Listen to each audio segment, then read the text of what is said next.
If PBIS concerns itself with positive behaviors, we have to ask ourselves, okay, well, what are those positive behaviors? And it's things like making sure that you're following directions and making sure that you're sitting quietly and you are in your seat and all these things that come from white culture. The idea of just sitting quiet and being told stuff and taking things in a passive stance is not a thing that's in with many cultures. So if we're positively enforcing these behaviors, we are by extension positively enforcing elements of white culture, which therefore keeps whiteness at the center, which is the definition of white supremacy. Did any of that seem crazy to you? I think some of it, without context, we didn't get a whole lot of context for some of it.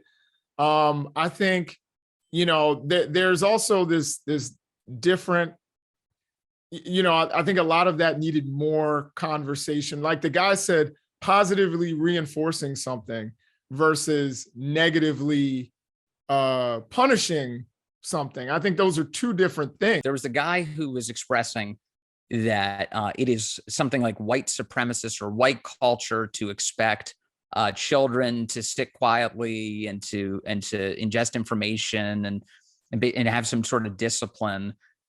It strikes me as kind of racist to assume that minority students couldn't do those things. I don't think he said that though. No, I know, but the implication is quite obvious. It's like, oh, that's kind of an expectation you should have only for white students. What? Yeah, no, I don't think that's what he said. So I agree with you 100%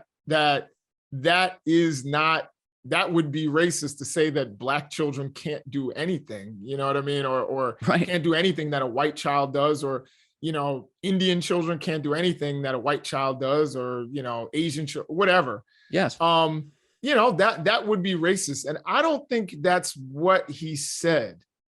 And again, I think that there are ways that a lot of these people don't really have good ways of expressing it. And then when we take a 30-second clip or even less, it doesn't really give enough context what I think, their overall point is. The way let me ask said you it, a question. Is not good. Story time.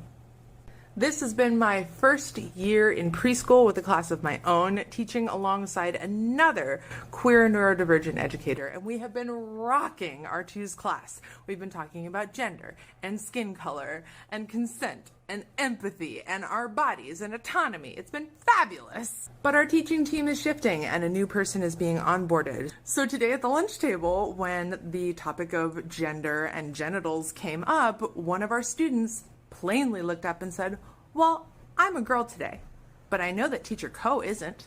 No, they're NB." And the look on the incoming teacher's face was priceless. She just looked around at the two of us and said, "This class is incredible, and I am so impressed."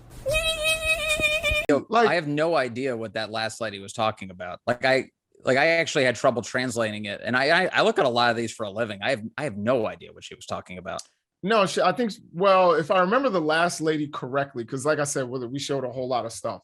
Yeah. The last lady, I think she was saying that the kid understood that she was non-binary, said, no, she's not a man or a woman, she's NB. And the child understood that she didn't necessarily identify with either gender. NB, okay, gotcha. You're my kid, Sherpa through this. I didn't pick that up. NB, got it. The kid didn't have any judgment of it. It was like, yeah, she's not a man or a woman.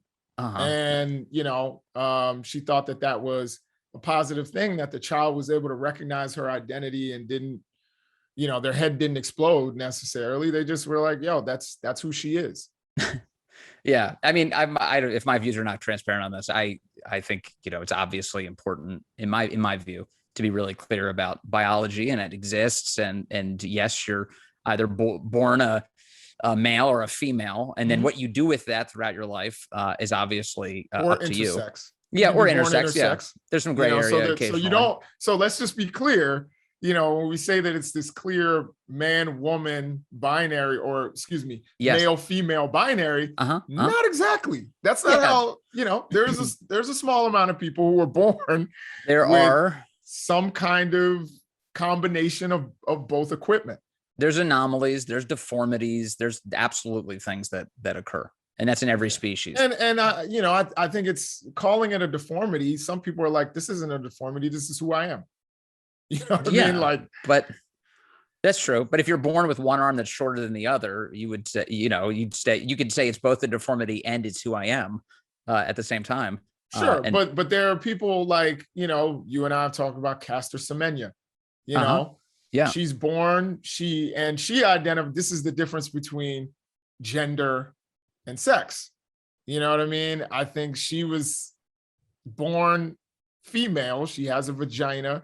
She is a woman because she identifies that way, but she has something inside her that pumps more testosterone into her body, which essentially makes her intersex. The Caster Semenya is one of those anomalies that I'm talking about. It's like an intersex person. So you're right, female genitals, XY chromosomes.